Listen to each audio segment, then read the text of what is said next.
Peshqadam inqilobchi va ma'rifchi İbrahim Muhiti. Peshqadam inqilobchi va ma'rifchi İbrahim Muhiti oldingi asrning oldingi 20dagi yangi milliy ma'rif harakatining boshlamchilaridan biri bo'lgan Muhitilar jamoatining ikkinchi o'g'li Maqsud Muhiti oilasida dunyoga kelgan. U Maqsud Muhitining eng kichik o'g'li edi. 1933-yili 8 mart kuni Maqsud Muhiti Jallod Shingsay tarafidan Lükchün sepili bo'yida shahid qilingandan keyin Maqsud Muhitining farzandlari Shingsayning yo'qotish nishoniga aylangan. Oqibat uning 1916-yili tug'ilgan cho'ng o'g'li Anvar Muhiti 1940-yili Jallod Shingsayning qo'lida o'ldirilgan.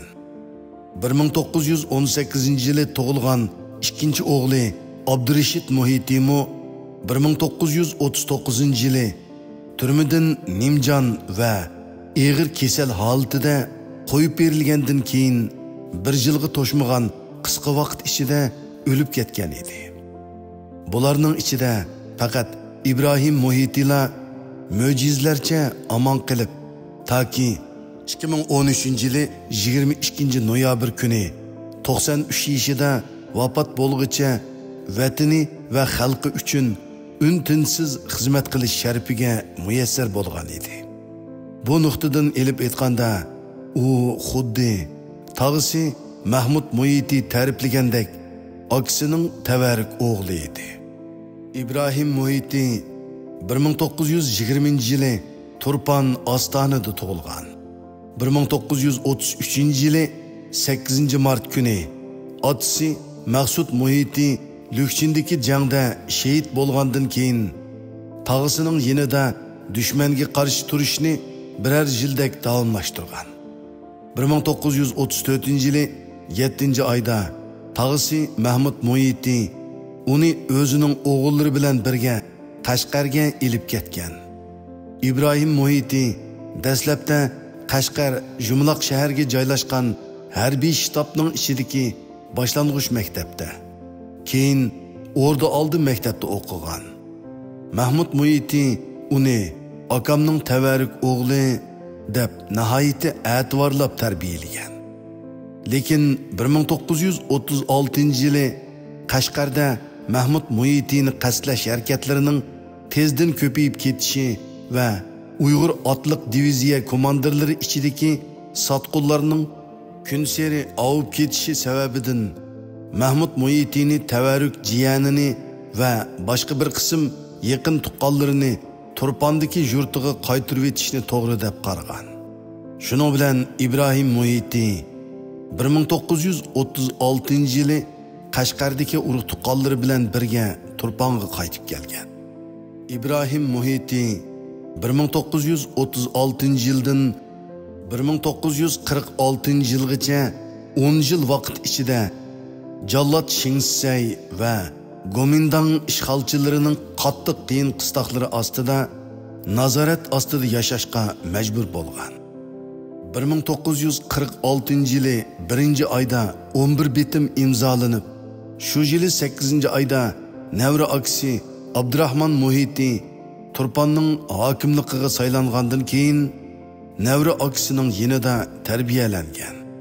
Lekin dushman Abdurahman Muhitining Xitoy va ishg'oliyat ostidagi Uyg'ur viloyatlari orasidagi aloqasini uzib tashlashidan qo'rqib, uningga suiqasd qilmoqchi bo'lganda, buni sezib qolgan Abdurahman Muhiti dushmanga qarshi qurolli qo'zg'olon ko'targan. U Turpan Singim eg'izida Gomindanga qarshi qo'zg'olon ko'targanda 27 yoshlik Navri inisi İbrahim Muhiti qo'liga qurol elib inqilobga qatnashgan. Chunki dushman Turpanning ma'muriy huquqining vatanparvar Uyg'ur yigiti Abdurahmanning qo'liga tushib ketganidan aloqazodi bo'lib, Turpanda turishliq harbiy kuchini hadab kuchaytib, bitimga oshkora xiloflik qilgan edi. Abdurahman Uyg'urlarning yer zamin qarizlarini qurol kuchi bilan tortib olgan dushman askarlarini jazolagan hamon dushman uni qasdlash ko'yiga tushgan edi.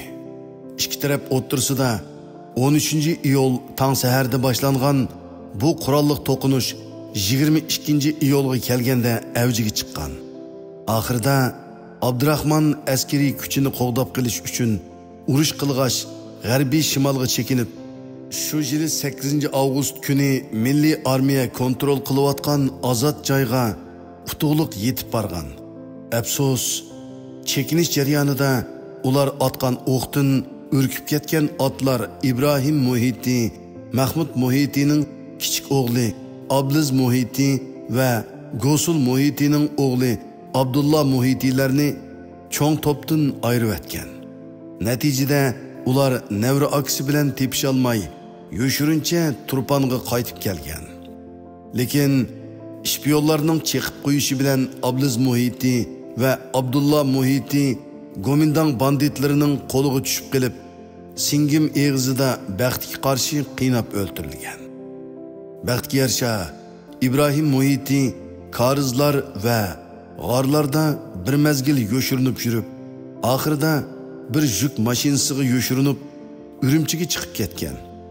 Chunki uni Turpanda tonimaydigan odam yo'q edi. Turpanda turish uningga yaxshi natija keltirmaydi. İbrahim Muhiti 1948-yili Urumchida ilgiriki Sharqiy Turkiston Jumhuriyatining ta'siri bilan qurilgan inqilobiy tashkilot Xalqchil yoshlar tashkilotiga a'zo bo'lib kirgan. Cho'ng ishg'oliyatdan keyin İbrahim Muhiti atalmış Şinjan Daril Fonining, ya'ni hozirgi atalmış Şinjan Universitetining ilmiy bo'limida ishlagan. 1953-yili Beijingdagi Xalq Universitetiga berib, iqtisod statistika kasbi bo'yicha 4 yil o'qigan. Beijingdan qaytib kelgandan keyin Uyg'ur Universitetidagi xizmatini davomlashtirgan.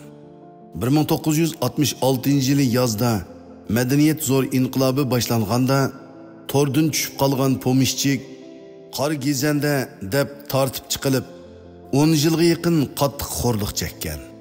U bu jarayonda maktabda par o'choqqa o't qolgan, yog'ochchilik qilgan, og'ir jismoniy emgak silinib, barliq erkinliklardan mahrum qoldirilgan. Hatta so'zlash huquqi bo'lmagan. 1981-yili Xitoyning vaqtliq tasalli berib, azobni unutuldirish nomida yangi siyosat amaliylashganda uning xizmati asliga kelib, atalmış Şinjan Universitetining o'qitishni elektrlashtirish bo'limida bo'lim boshlig'i bo'lib ishlagan. 1985-yili dam olishga chiqqandan keyin Muhitilar jamiyati haqida arxiv to'plashni boshlagan. Darvaqa İbrahim Muhiti o'z otasi Maqsud Muhiti boshchiligidagi Muhitilar oilasining oila shajarasiga oid ko'plagan maqolalarni yozib, tadqiqotchilarni qimmatli materiallar bilan ta'minlab, ayni vaqtdagi tarixiy davrining to'liq suratlanishiga hassa qo'shgan tavarruk zot edi.